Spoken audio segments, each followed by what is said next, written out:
All right, everybody, a little surprise live video for you here. Hopefully, people are free and can attend. So, I just thought I wanted to take the time to comment on the Game Changers that I finally had the time to watch in full with my full attention last night. And I thought, maybe there'd be some conclusions and comments that would be valuable to you or of value to you, whether you've seen it or not, follow me or not.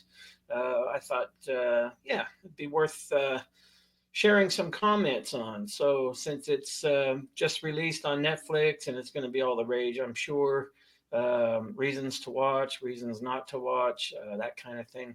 So, yeah, hopefully a few of you will have time to join in and chime in. I look forward to your comments, and I wrote down a few notes. So, this is just my first impressions on the Game Changers and why I think it would be valuable for you guys to watch. So hopefully a few people can be out there. If you are, let me know you're out there with your emoticons and all the rest of it. And I know it's sudden notice, but you can always replay this after if you're coming a little late to the party.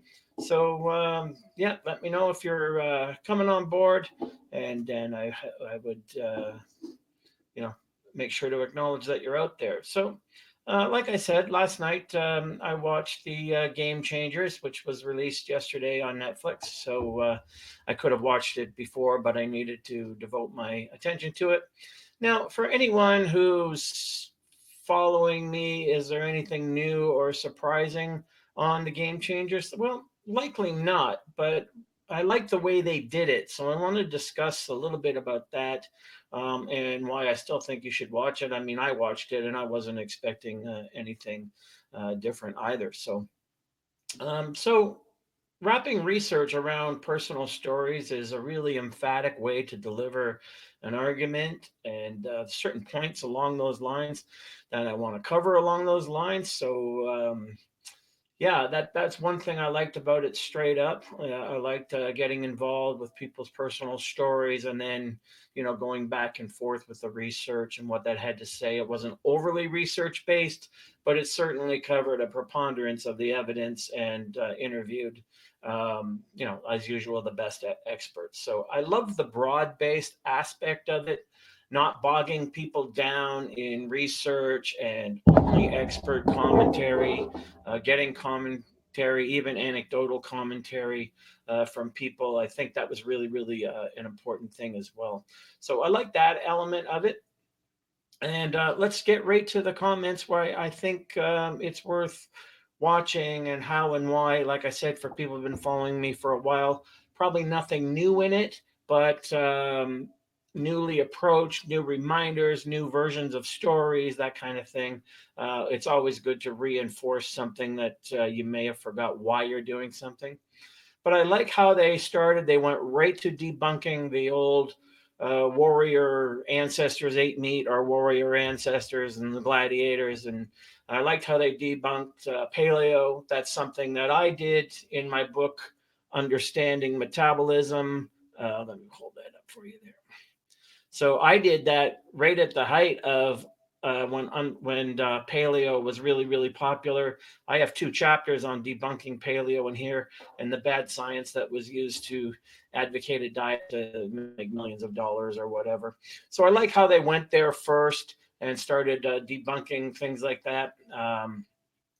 When it's good to get into that kind of thing. So a lot of what came across in the Game Changers, I feel vindicated with most of their focus and research being the same stuff I've been presenting myself in my webinars over the last few years, and things I've said in my books even years ago, which are starting to come into research view now, with other things I'll get to at another time. So yeah, Tom. Yeah, I was.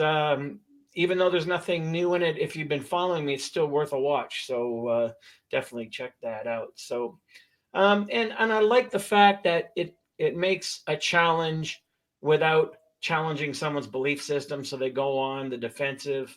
I like the way how they went about it anecdotally. How can meat eaters debunk the world-class champions they showed from over the decades. They showed world-class athletes from the 30s, the 40s, the 50s, who were vegetarian, and some of the comments even back then were, this person, won the championship in spite of being vegetarian, but they themselves would say no, because I was vegetarian. So, and going back to some of the common detractors of the sort of, omnivore brigade and the tribal meat eaters out there, how unhealthy do any of these world class athletes actually look? So it's something that I had to address myself a couple of weeks ago, when one of my own followers, not even a troll, was starting to go on other social media and say how unhealthy we look and taking it too far and all this stuff. Well, these are world class champions, and some of them are ultra world class champions. So, and of course, they all look healthy as all get out. So I like that element of it, because it challenges the typical argument, that gets tiresome. That's, oh, all these vegan people, they get weak and they get frail and they don't look good, and a bunch of stuff that's just a hangover of talking points that real people who do real research should be well past now. So I also like the whole football element that showed incredible meals once they got to the chef cooking the meals, etc. And that helps people see. I'm trying to see this through generalize people that are, game changers, what? Like, maybe I'll watch that, or, oh, I heard about that. So I like the whole football sequence with pro NFL footballs, and then the chef getting involved, which helps show people that a whole food plant-based diet isn't some weird limitation to kale and lettuce and salads.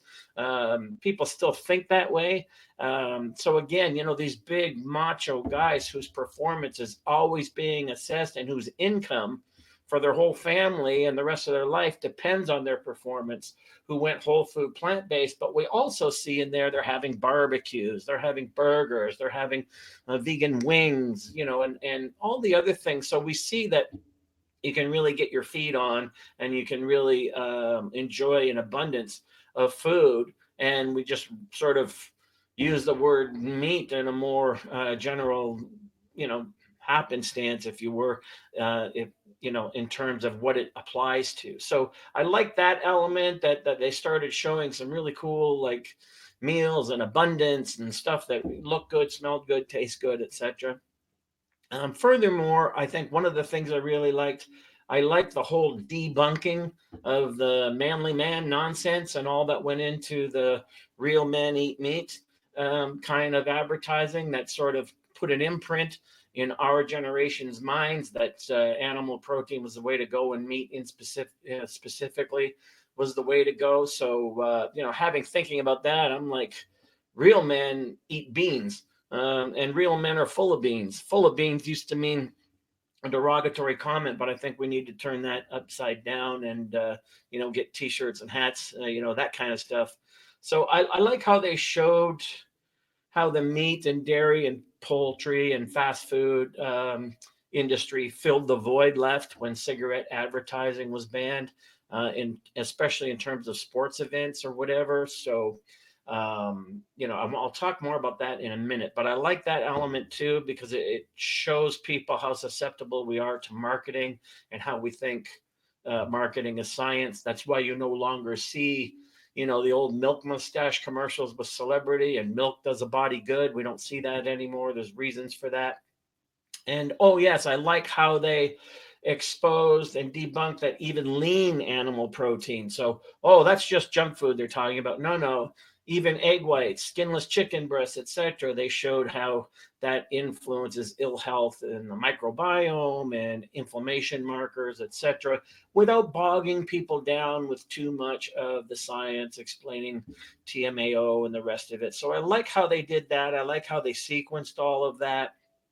And speaking of manly men, I really liked covering the testosterone levels in the research between, vegans and meat eaters.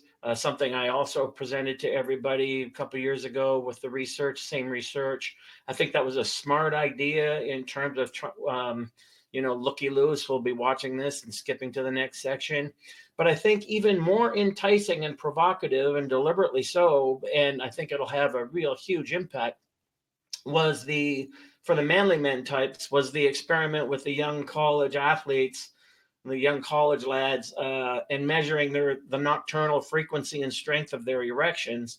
And the results, which blew their minds, and of course everyone was laughing because they were so uncomfortable. But it bears notice and it bears observation. But the results were eating meat of any kind dampens down this kind of manly manliness, and eating plants was like going to bed after swallowing a handful of Viagra. So we saw the frequency of their erections increased, the strength of their erections increased. That has to have some kind of impact and impression on men, especially ones susceptible to the manly man argument, and especially middle-aged men as well. If this happened for college-age kids, then imagine when libido and everything starts to slow down, especially frequency and strength of erections as we get older. I think that has a powerful impact. I'm glad they put it in the documentary as well. It may seem like an amusing anecdote to people who don't care about that stuff, but I think a lot of the people who eat meat and dairy, etc., under the influence, under the misunderstanding of estrogen in soy, for instance, that they addressed, I think it's good to include that in there.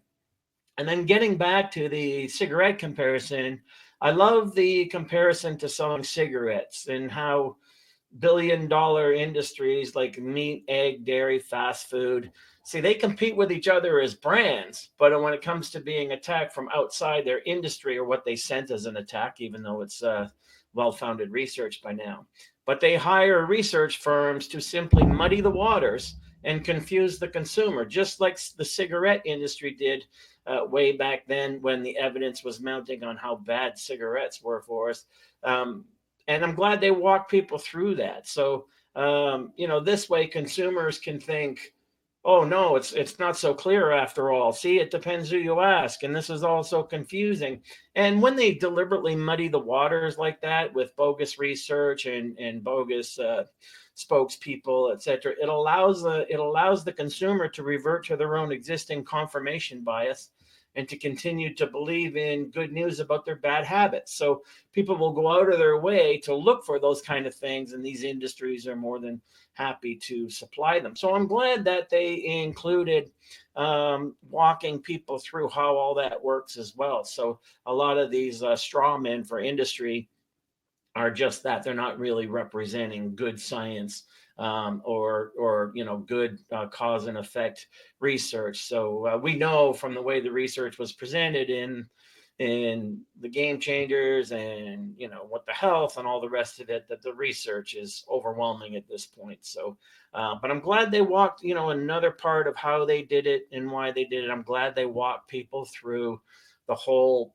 imprinting process and the whole, let's just muddy things, let's just confuse the consumer so they can, by doing that, they'll keep doing what they've always done. They're not going to try something new if they're confused about it, or they don't think that the argument is sound. So that's deliberate and that's on purpose, and I'm glad they included that in the documentary as well. I like the personal story that the whole food plant-based diet likely saved his father's life.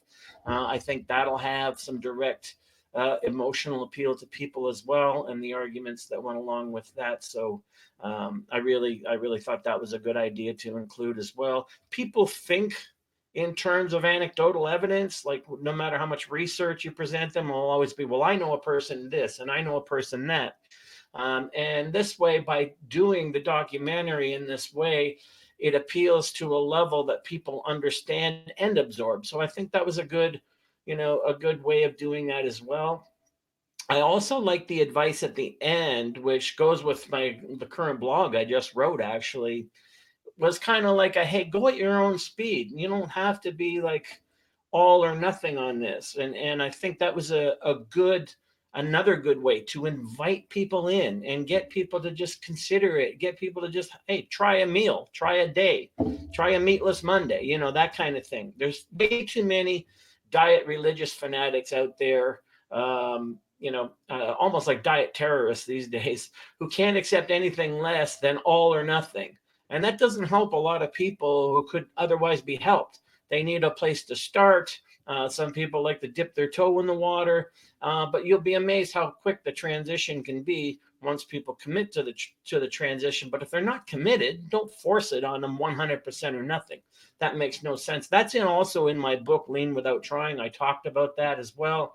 And in my most recent overfeeding experiment, 17 days of overfeeding, I also talked about the reactions from some people who were like abandoning me because my food wasn't pure enough, and the ingredients had this or had that, and just ridiculous. So I'm glad they included that in there as well.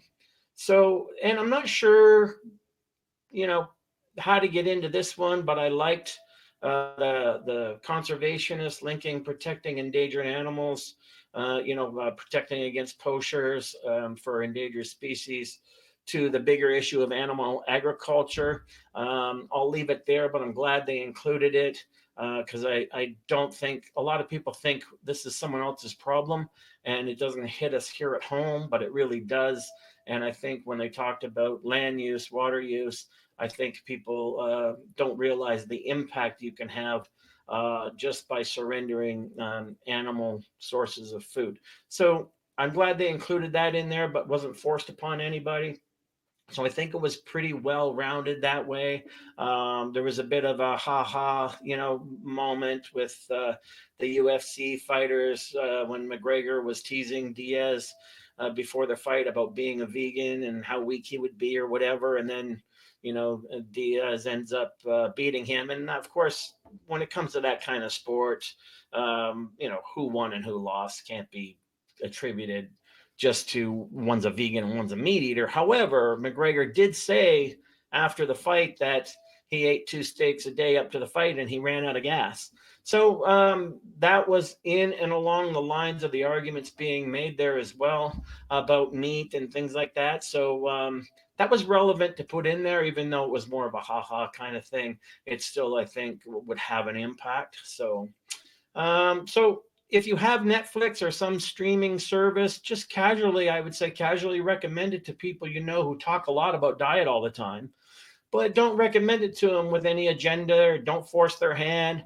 Just suggest to them that it's worth watching. And I think a lot of people will respond to world-class athletes, people who earn their income and support their families through their performance. And their performance is based a lot on how they eat. So when you see people like this who choose to eat a plant-based lifestyle when their livelihood depends on it, I think that has an impact as well. And people respect high performance. So I think my own conclusion, now those were comments on what I liked about it and why I think people should watch it regardless. But it's really, I think, even if you don't want to watch it, I think it's one of those things people should recommend regardless. I've already recommended it to a couple friends I know who are like, on the fence. So I don't even bring up the topic. I just asked them if they had Netflix and said, oh, you should check out the Game Changers, Arnold's in it, that kind of thing.